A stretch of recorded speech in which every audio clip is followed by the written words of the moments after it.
అందరికీ నమస్కారం. నేను Swaroopa Potlapalli. Welcome to I dream. ఒకే జన్మలో రెండు జీవితాలను అనుభవించేవారు ట్రాన్స్జెండర్స్. అంకితా రాజ్ ఎపిసోడ్ తర్వాత అనేక ప్రశ్నలు తలెత్తుతున్నాయి. ముఖ్యంగా ట్రాన్స్జెండర్స్ ప్రేమ, పెళ్లి, ఇతర రిలేషన్స్ మీద పెద్ద చర్చ జరుగుతోంది. ప్రస్తుతం నాతో పాటు ఆస్ట్రో సైకాలజిస్ట్ ఎస్వి నాగ్నాథ్ ఉన్నారు. ఆయనతో మాట్లాడి అసలు ఈ ట్రాన్స్జెండర్స్ సైకాలజీ ఎలా ఉంటుంది, వాళ్ళతో ఎలాంటి శారీరక సుఖం ఉండదని తెలిసి మగవాళ్ళు ప్రేమ, పెళ్లి పేరుతో వాళ్ళతో రిలేషన్లోకి ఎందుకు వెళ్తున్నారు, డబ్బు కోసమేనా, ఎంజాయ్మెంట్ తర్వాత వీళ్ళని వదిలేస్తున్నారా, ఇలాంటి విమర్శల్లో నిజమెంత, వీటన్నిటి మీద ఆయనతో మాట్లాడదాం. నమస్తే నాగ్నాథ్ గారు. అంకితా రాజ్ ఎపిసోడ్ని మీరు ఫాలో అవుతూనే ఉన్నారు కదా, అంటే జస్ట్ మనం దీన్ని ఒక ఎగ్జాంపుల్గా మాత్రమే మాట్లాడుకుంటున్నాం ఈ కేసుని. అసలు ఈ ట్రాన్స్జెండర్స్ అనే వాళ్ళ సైకాలజీ ఎలా ఉంటుంది? Straight to the point, madam. Transgender is a proven clinically psychiatric one of the disorder. According to the psychology, it is emotional issue. According to the psychology, it is a proven emotional issue. But no transgender never likes themselves how they are. వాళ్ళు ఎలా ఉన్నారు, వాళ్ళు పుట్టుకతో ఎలా ఉన్నారు అన్నది వాళ్ళకి ఇష్టం లేకపోవడం వల్లనే they wants to be like someone. ఇప్పుడు నేనులాగా ఉండాను, నాకు జన్మత నాకు ఒక జెండర్ ఉంది, సో నాకు దానికి తగ్గట్టు భావోద్వేగాలు, ఆలోచనలు, నాకు ఉండేటువంటి చిన్నప్పటి నుంచి ఉండే కోరికలు అందరికీ సర్వసాధారణంగా అందరికి మీకు నాకు ఉన్నట్టు అందరికీ ఉంటాయి. బట్ ఇక్కడ ప్రాబ్లం ఏమొస్తుందంటే వాళ్ళు ఫస్ట్ ట్రాన్స్జెండర్గా వాళ్ళు ఎమోషనల్గా అడాప్ట్ అయిపోతారు madam. First you have to understand transgendership is emotional. It is more of emotional and kind of psychological. ఒక రకంగా చెప్పాలంటే gender almost like it is a gender identity disorder అంటారు madam. It is called as a gender identity disorder. ఈ gender identity డిజార్డర్లో మీరు పెక్యులియర్గా చూస్తే వాళ్ళకి majority of the psychological issues are more related to the sociologically. అంటే sociologically they are not contented. వాళ్ళ సభ్య సమాజంలో తిరిగేటప్పుడు వాళ్ళకు ఒక కైండ్ ఆఫ్ స్టిగ్మా, ఒక సోషల్లీ వాళ్ళకు ఒక కన్జర్వేటివ్నెస్ ఉంటుంది. బికాజ్ 10 మందిలోకి వాళ్ళు వెళ్ళినప్పుడు 10 మంది అన్ని పనులు ఆపేసుకొని వాళ్ళని చూస్తారు. పక్క మీరు రైల్వే స్టేషన్కి వెళ్ళండి, బస్ స్టాప్కి వెళ్ళండి, మాల్స్కి వెళ్ళండి, ఎక్కడికైనా వెళ్ళండి, they will become the centre of attraction. So వాళ్ళు దాన్ని నిజంగా ఎంజాయ్ చేస్తారా? వాళ్ళకి ఎంతో అంత సెల్ఫ్ కాన్షియస్నెస్ ఉంటుంది. బికాజ్ వాళ్ళకంటూ ఒక నలుగురుంటే ఉండే కంఫర్ట్ వాళ్ళు ఒక్కళ్ళు ఇద్దరు ఉన్నప్పుడు వాళ్ళకు ఉండదు. Unless until they associate with the group wear ever they go. ఇంకొకటి ఏంటంటే వాళ్ళకి ఎమోషనల్ ఇష్యూస్ కూడా చాలా ఉంటాయి. మీరు అన్నారు చూడండి ఇందాక, వాళ్ళు ఎందుకు రిలేషన్స్ ఫామ్ చేసుకుంటారు, ఎందుకు వీళ్ళు నమ్ముకున్న వాళ్ళని వదిలేస్తారు. సో అక్కడ ఏమైపోతుంది అంటే they will become very unstable, emotionally unstable people అయిపోతారు. వాళ్ళు హైపర్ సెన్సిటివిటీ పెరిగిపోతుంది. వాళ్ళు బయట సమాజానికి ఎంత డెకరేషన్ చేసుకొని, ఎంత అందంగా ఉన్నా, ఎంత వాళ్ళు మేకప్ వేసుకున్నా, ఎటువంటి వస్త్రధారణ చేసినా కానీ వాళ్ళు ఎండ్ ఆఫ్ ద డే ఇంటికి వెళ్ళినప్పుడు మాత్రం వాళ్ళకి డెఫినెట్లీ సభ్య సమాజంలో వాళ్ళు కోరుకున్నటువంటి వాళ్ళ ఎమోషనల్ స్టేట్ ఆఫ్ బాండేజెస్ వాళ్ళకి వేరే వాళ్ళతోని కాన్ఫిడెంట్గా ఉండవు.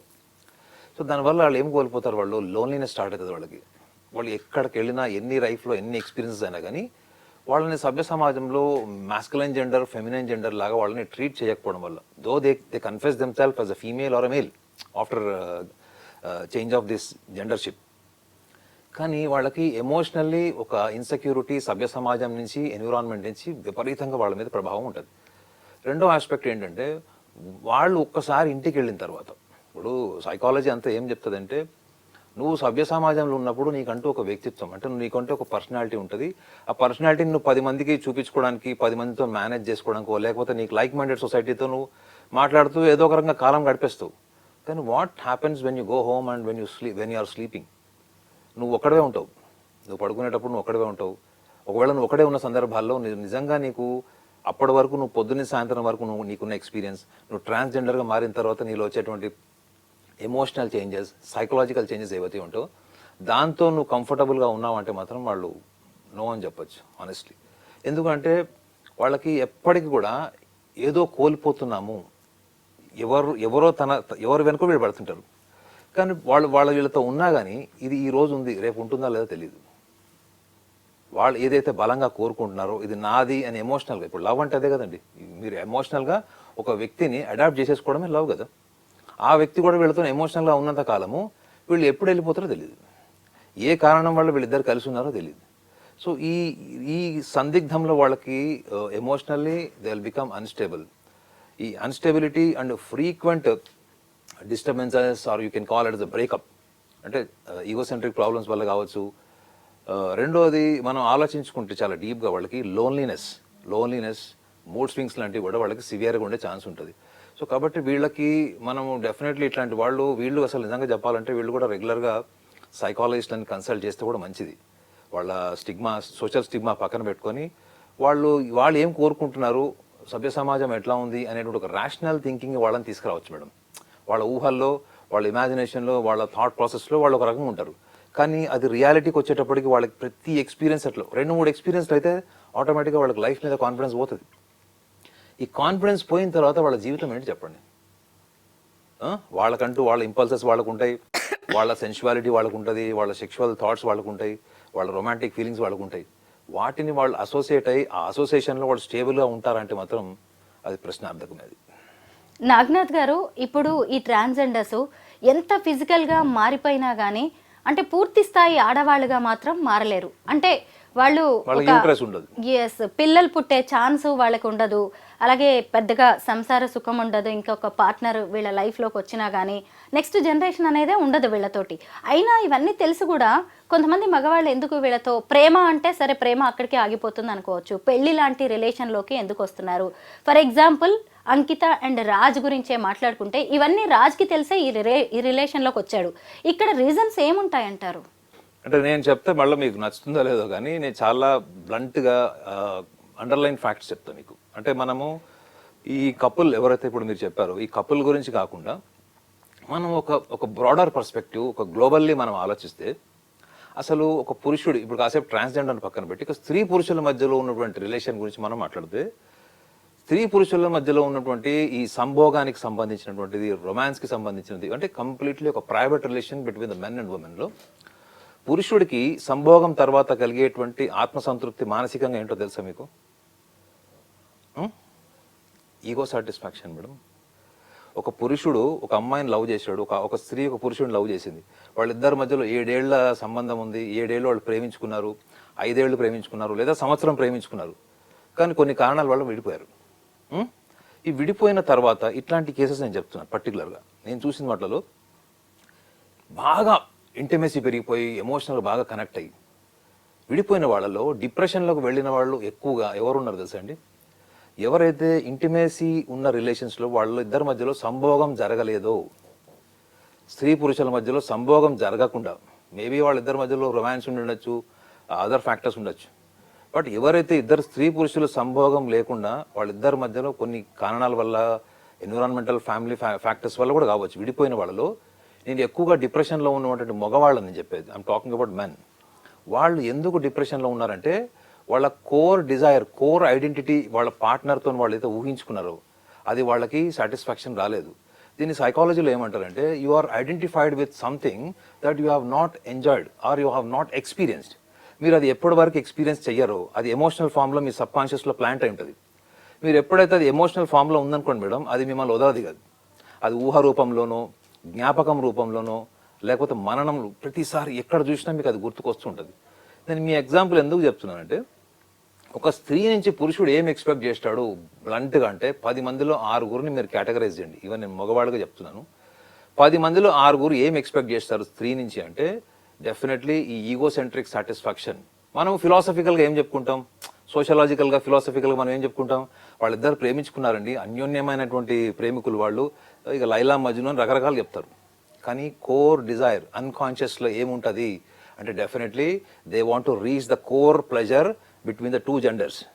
సో ఇక్కడ మీరు ఆలోచించాల్సింది ఏంటంటే ఈ కోర్ డిజైర్లో పురుషుడు స్త్రీ పట్ల ఈ మనకి సైకాలజీ జర్నల్స్ ఉంటాయి కదా మేడం, ఈ జర్నల్స్ చేసినటువంటి రీసెర్చ్ ఏంటంటే పురుషుడు ఎక్కువగా పెనెట్రేషన్ తర్వాత, ఎజాక్యులేషన్ తర్వాత ఒక type of satisfaction, ego satisfaction పొందుతాడు. అప్పుడు ఏమనిపిస్తుంది తెలుసా పురుషుడికి, తాను ఆధిపత్యం వహించాను, ఈ హాజ్ డామినేటెడ్ ఉమెన్, ఈ హాజ్ కాంకర్డ్ ఉమెన్ అనుకునేటువంటి. నేను చెప్పేది 10 మందిలో 6 గురించి మాత్రమే చెప్తున్నాను, 10 మంది నేను కేటగరైజ్ చేయట్లేదు. సో స్త్రీకి పురుషుడితో ఉన్నటువంటి సంభోగం కాలంలో ఆమెకి పెనెట్రేషన్ కంటే ఎక్కువగా ఆమెకి ఓరల్ సెక్స్లో ఎక్కువ సాటిస్ఫాక్షన్ ఉందన్నది ఈ సైకాలజీలో, ఈ సెక్స్ అండ్ సైకాలజీ జర్నల్స్ కొన్ని రిపోర్ట్స్ రాశారు. ఇది ఇది ఎప్పుడు నేను ఒక 11-12 years బ్యాక్ చదివాను. సో ఇక్కడ మీరు దీన్ని రిలేట్ చేసి చూడండి, ఒక పురుషుడు ట్రాన్స్జెండర్తో ఎందుకు ఉంటాడు చెప్పండి. ఒక స్త్రీ నుంచి ఎక్స్ట్రాడినరీ లేకపోతే జుగుప్సాకరమైనటువంటి సంభోగాన్ని అంటే పడక గదిలో ఎక్స్పెక్ట్ చేసినప్పుడు ప్రతి స్త్రీ కూడా పురుషుడితోనంత కంఫర్టబుల్ ఉండకపోవచ్చు. కొంతమంది వాళ్ళకి ఇన్సెక్యూరిటీ వల్ల కావచ్చు, ఇష్టం ఉండొచ్చు, though they like each other, but there are some boundaries that women never wants to cross. For example, మీరు ఒక ట్రాన్స్జెండర్తో మీరు కనుక ఫిజికాలిటీలో ఏముంటుంది చెప్పండి. ఒక ట్రాన్స్జెండర్తోని మగవాడికి ఉండేటువంటి pleasure, the highest manifested pleasure మాత్రం అది ఓరల్ సెక్సే ఉంటుంది. చూడండి, కేవలం ఒక ఓరల్ సెక్స్ కోసము దాన్ని ఓపెన్ గా మాట్లాడుకొని దాని గురించి ఓపెన్ గా అంగీకరించేటువంటి స్వభావం లేని వాళ్ళు చాలా మంది. ఇది నా ఒపీనియన్ గా నేను చూసిన కోణంలో అసలు ట్రాన్స్జెండర్స్ వీళ్ళు ఎందుకు విడిపోతున్నారు అంటే నేను అనాలిసిస్ చేసింది నేను చెప్తున్నాను మీకు. నాగనాథ్ గారు, ఇక్కడ చూసినప్పుడు ఈ అమ్మాయి అంకిత తను ట్రాన్స్ అయినా సరే ఇలాంటి నార్మల్ పర్సన్ తనని పెళ్లి చేసుకున్నాడు అని చెప్పి కొంచెం హ్యాపీగా బిల్డప్ ఒక గొప్పగా ఫీల్ అయ్యి ఉండొచ్చు కదా తను. కానీ ఇటు చూసినప్పుడు అట్ ద సేమ్ టైం ఇతను వేరే సమాజం కావచ్చు, మిగతా మగవాళ్ళ నుంచి కూడా ఏంటి అలాంటి ఆమెను చేసుకున్నావు అని చెప్పి ఇక్కడ ఏదైనా మేల్ మెంటాలిటీ అతన్ని ఇన్ఫ్లుయెన్స్ చేసే అవకాశం ఉందంటారా? అంటే ఇంకెవరైనా మగవారిని కాదు, ఇంకొకసారి మీరు ఆలోచించండి. మీరు అడిగిన ప్రశ్నలో అంతర్భావం, ఇప్పుడు ఇతను అదే సమాజాన్ని కాదని పెళ్లి చేసుకున్నాడు, రైట్? ఇప్పుడు ఏదైతే ప్రశ్నిస్తుందో సమాజం, ఆ సమాజాన్ని కాదని పెళ్లి చేసుకున్నాడు. వాడు ఎందుకు వెళ్ళిపోయాడు? దాన్ని మనం సోఫిస్టికేటెడ్ లాంగ్వేజ్లో మాట్లాడకూడదు madam. It is called as a perversion. It is called as a situational, environmentally provoked, and you are seeking only environmental pleasure. అంటే తాత్కాలికమైనటువంటి భావోద్వేగము, తాత్కాలికమైన సుఖం. మీరు అడిగిన ప్రశ్నలో లాజిక్ చెప్పాలా? ఇప్పుడు ఒక పురుషుడు స్త్రీని ముట్టుకున్నప్పుడు, స్త్రీతోని సంభోగం చేసేటప్పుడు స్త్రీ శరీరానికి ఒక తత్వం ఉంటుందండి, ప్రకృతి నుంచే ఉంటుంది. అది పురుషుడు మజిల్, మెన్ మజిల్కి ఉండదు, ఓన్లీ ఫీమేల్ మజిల్కి ఉంటుంది. ఫీమేల్తో వాళ్ళు రొమాన్స్ చేసేటప్పుడు వాళ్ళకు వచ్చేటువంటి మూడ్స్ కానీ, ఎరెక్షన్ కానీ, అరౌజల్ కాదు ఎజాకులేషన్ కానీ, అరౌజల్ ఫీమేల్కి అవుతుంది కాబట్టి. సో ఇది వాళ్ళు పురుషుడితోని నిజంగా చెప్పండి, వాళ్ళు పురుషుడిని హక్ చేసుకున్న, అంటే ట్రాన్స్జెండర్ని వాళ్ళు హక్ చేసుకున్న, రొమాన్స్ చేసిన, వాళ్ళు ముట్టుకున్న, ఇది కేవలము ప్రతి మనిషిలో ఎంతో అంత సెక్షువల్ పర్వర్షన్ ఉంటుంది మేడం. ఇది సైంటిఫికల్లీ కూడా ఈజ్ ఎ ప్రూవన్, జర్నల్స్ చాలా కూడా ప్రూవ్ చేశారు. కానీ చాలా మంది సభ్య సమాజానికి భయపడి, ఇప్పుడు మీరు అన్నారు చూడండి, వాళ్ళ సమాజం అతన్ని క్వశ్చన్ వేసిందేమో, ఎందుకు పోయావరా మళ్ళా, నీకు బుద్ధి లేదా అని తిట్టిందో, గిల్ట్ క్రియేట్ చేసిందో, లేకపోతే సమాజం అబండన్ చేసిందో తెలియదు. ఏదో ఒక ఫ్యాక్టర్ వల్ల వాళ్ళు విడిపోయారు అన్నప్పుడు నా అనాలిసిస్ ఏంటంటే, ఇతను ఆ సమాజాన్ని ఎదుర్కొని పెళ్లి చేసుకున్నాడు, ఆ సమాజాన్ని ఎదిరించాడు. కానీ వీళ్ళిద్దరి మధ్యలో జరిగినటువంటి ఈగోసెంట్రిక్ ప్రాబ్లమ్స్, సుపీరియారిటీస్, ఇన్ఫీరియారిటీస్, లేదా ఈ ట్రాన్స్జెండర్ వల్ల ఏదైనా ఫైనాన్షియల్ బెనిఫిట్స్ ఏమన్నా పొందాడా? ఈ ట్రాన్స్జెండర్స్ జనరల్గా పాపం వాళ్ళ దగ్గర కూడా డబ్బులు తీసుకుంటున్నారంటే ఈ మగవాళ్ళు అసలు నిజంగా వాళ్ళంత దౌర్భాగ్యులు సమాజం నుంచే ఎలిమినేట్ చేయాలంటండి. వాళ్ళు ఎలా సంపాదిస్తారో మీకు కూడా తెలుసు. పాపం రోడ్ల మీద నుంచొని ఎక్కడ సంపాదిస్తారో తెలుసు వాళ్ళు అవన్నీ సంపాదించిన దాని వెనుక భావోద్వేగం ఏంటి? తనకు ఒక కంపానియన్షిప్ ఉంది, రిలేషన్ ఉంది. సో ఈ రిలేషన్కి ఎస్టాబ్లిష్ చేసుకోవడం కోసం, ఒకవేళ కంపానియన్షిప్ ఉన్నవాడు అతనికి కూడా ఇన్కమ్ సోర్స్ ఉంది, అతను కూడా ఈ అమ్మాయిని బాగా ట్రాన్స్జెండర్ని బాగా చూసుకుంటున్నాడు అంటే అది ఓకే.